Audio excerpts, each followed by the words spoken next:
Division crossed. Written for audio by ButterflyCoffee and Joey the Judge. December had crept up on Newton Abbot station a lot faster than usual, and everything was locked in an icy grip. The air was sharp, and the skies were dark with the threat of snow. With the brass band playing and passengers still walking around and chatting to each other though, one could almost forget the dangers of wartime Britain hanging over them. Merriment and joy seemed to be all around, especially for the surprise addition to the fleet, industrial tank engine 6719.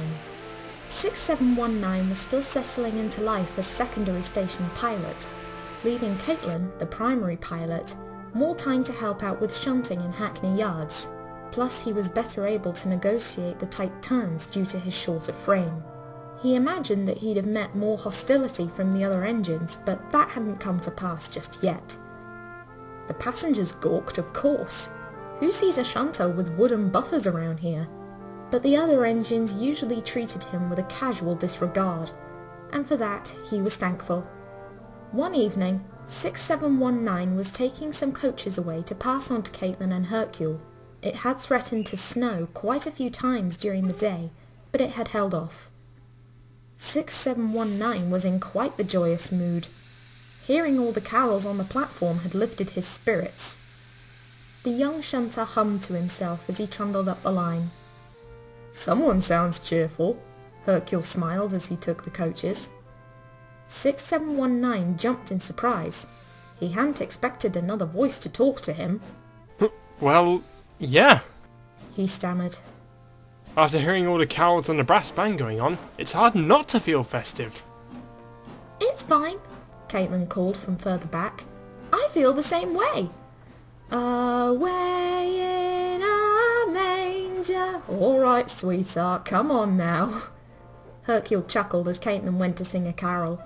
He smiled at 6719. "Can't say I'm not feeling festive myself.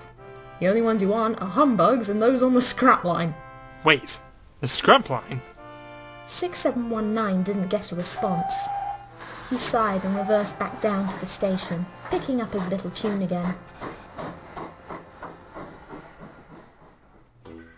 Gah, I'd rather have an air raid siren go off in my smoke box. 6719 was not happy a few hours later. Louise's voice certainly had an uncanny way of projecting itself when one least wanted it to. It had been a long day for the young shunter, and all he'd wanted was some sleep. A big shiver ran through his boiler, as if no shed to sleep in was enough of a bother. He asked his driver to move him out of earshot, and the driver agreed, warning him that the only place where that would be possible would be some disused sidings outside of the station. 6719 said he'd be much happier there than hearing Louise bang on about auto coaches for another 5 hours. The shunter eventually ended up in a bay platform siding just beyond the western signal box. His driver had to get permission for his engine to dart across 4 stretches of main line, but 6719 thought it was all worth it in the end. He bid his crew good night and settled down to sleep as they walked off. "Oi, this siding's for non-working engines only. What do you think you're doing here?" The young engine almost jumped out of his axle boxes at the voice. He didn't realise that the van he was parked next to was actually an engine.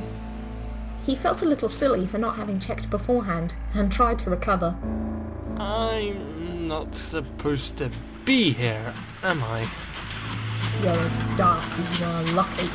If I was still in steam, I'd have put you where you belong, on the beach at Dawlish. They could always use a little more refuse." 6719 frowned. It's a little uncalled for, don't you think? "So is everyone else believing your cover story." The tank engine recoiled in shock. "Wait, what?" "Unlike the others, I can read what your work plates say, and they hardly ring true to your roots. If I'd have had my way, your secret would definitely be out.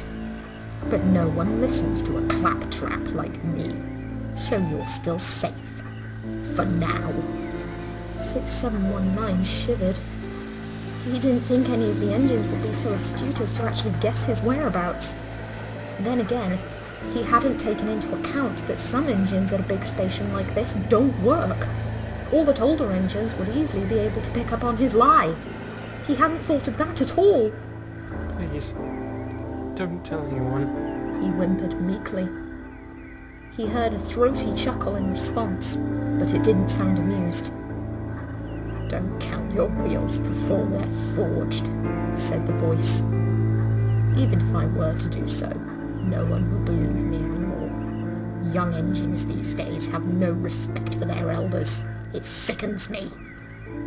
The young engine tried to think of something to say, but nothing would come. His throat plate had gone dry. The chuckle came again. "Perhaps I have stumbled upon a wise young one then," it muttered sarcastically. "Who'd have thought?" Why does no one listen to you? "I beg your pardon." The voice was quite quiet all of a sudden. 6719 tried again. I said, why does no one listen to you? The other engines seem respectful enough. They are to Mr. Turner anyway. And if you're an older engine, why does no one pay you any attention to what you have to say? Besides, you've seen my works plates, haven't you? I'm not so young in myself. Unless you're not paying attention to that. "Insolent wretch!" the voice scolded. "Young engines don't give a flying copperpot about an engine's knowledge or experience. They only think of their own easy ways with no regard for what was laid out before them. Eventually they all stop listening and move on, being perfectly content to let the older engines drop like flies to the sidings and leave us all to rot and ruin." Is that it? There's no more to it than that? "If you think there is, my devious fiend, be my guest to prove it." Alright then, I will. 6719 was determined. I'll prove you wrong. You'll see. Good luck. The young shunter didn't hear a word for the rest of the night. The next morning, 6719 was able to get a good look at his guest from last night, and what a state he was in. His outside frames made him look more like a truck than an engine. His faded black paint was thick with rust and absolutely filthy. His funnel had something over it. Was it a sack? And what must have been the cab had its back wall missing and the windows smashed. If there was ever an award for scrapped engines, this pannier tank would have undoubtedly won it. 6719 reached a cloud of steam and huffed off to work. As he was bringing in the coaches from a late morning train, the tank engine ran into Hercule, who was taking on water just outside Hackney Yards. "Hello there, 6719, Hercule called. "Where'd you disappear off to last night?" Just some sightings across the main line. "Why'd you end up over there? And what's with your soppy mug anyway? You look like you've seen some kind of ghost." Well, I might have seen something along those lines. And 6719 gave Hercule a short rundown over last night's talk with the clapped-out pannier tank. "So, you had a barney with old Kingdom, did you? No one's been around him for a couple of years now." Why is he over there, though? We're in a war. Don't we need all the engines that we can physically get? Hercule smiled sadly. "Well, 6719, some engines are just too old to keep going, you know? Kingdom's been around since I came here. He's probably been around since the Grouping Act, and I wouldn't put it past him being around when the GWR had something called broad gauge. The point being, there's only so much an engine can take before they're past economic repair. The railway just can't afford to repair them now. Apparently it takes more money to rebuild a pannier than to buy two now." As if there weren't enough already. 6719 muttered. Plus he's got a nasty attitude. Caitlin joined in now. No one wanted to work with him because he was so overbearing. We all did our best to give him the benefit of the doubt. Well, I did. But he was just so set in his own ways that he didn't listen. No one wanted to be around him, and he didn't want to be around them. It's just how it was. We were all fed up to the back teeth with him, Hercule said. Nothing to be done, really. We gave him a chance to change, and he didn't, so we left him to it. 6719 spent the rest of that day going about his work. His earlier cheerfulness was replaced with deep thought about the two views.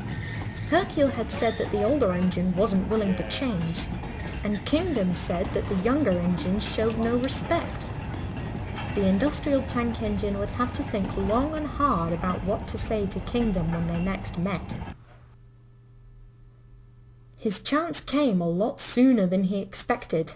6719 found himself moving back to that siding in the evening, and just so happened to back down next to the old pannier tank.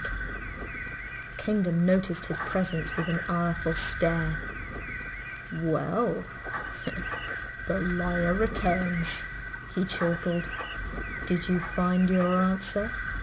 Actually, yes, I did. 6719 replied. You're both wrong. Kingdom's eyes bulged in anger. What did you say?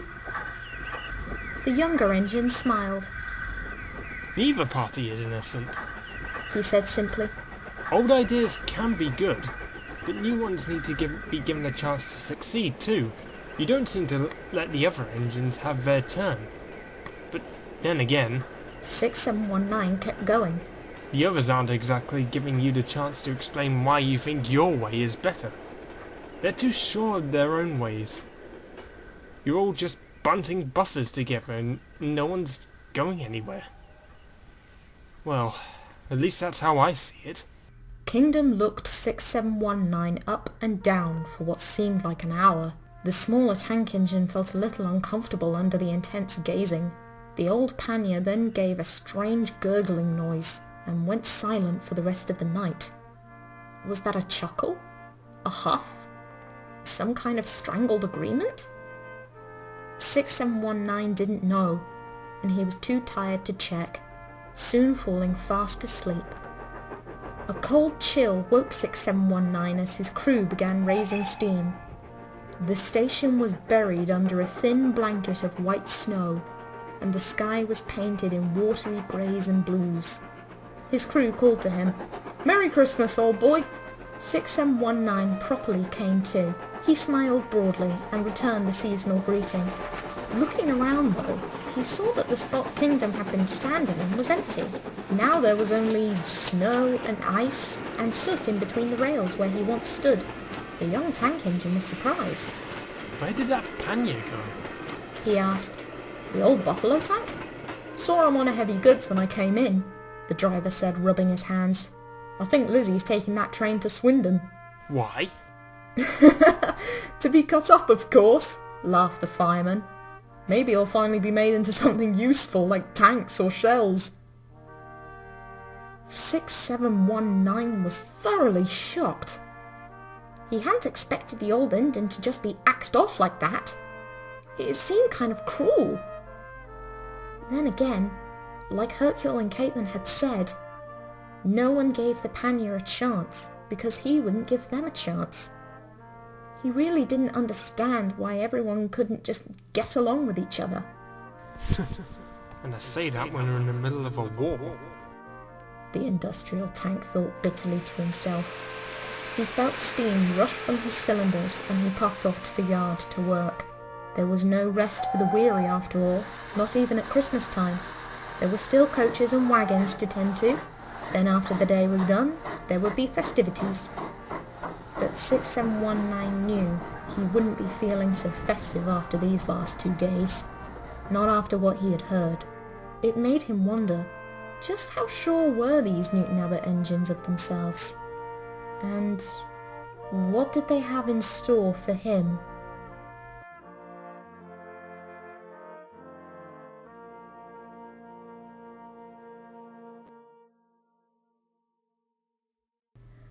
guys, Butterfly Coffee here. A little quick message as a sort of addendum.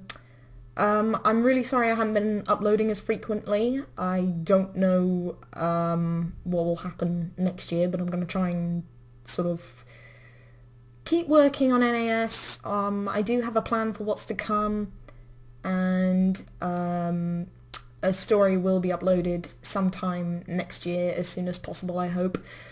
I want to give a very special thank you to Joey the Judge for this story, because he's very kindly agreed to help me write it, which is a bit of a big help. I mean, I only know how to write a story. I don't know anything that much about the background or whatever, so having Joey the Judge's input really helps on, you know, in which direction to take a story. Oops. Dear. And also he might take over sound editing for me, which also kind of helps. So probably from January onwards, you might hear some stories having sound in them, which it'll be done in his own time, so they might upload a bit later than usual. I don't know. Hopefully I can bring you more NAS next year, because I do want to keep writing this. It's fun. Anyways, I'm uploading this slightly early because I will be away from my desktop computer over the holidays. So all in all, I want to thank you all so much for sticking around, and thank you for everything that you've done this year with regards to contributing and stuff. I mean, I keep getting subscribers. I haven't uploaded anything. I think I'm over like 200 subscribers now, which is insane. So thank you so much for sticking around, and I hope to keep giving you more content next year, because this year's been wild, trust me. So I guess all I have to say now is I wish you all a very happy holiday, whether that be Christmas or whatever else you may celebrate, Hanukkah or whatever else. Just have a very happy holiday, and I wish you all to have good health and good fortune for 2017. And I will see you next year. Bye, guys.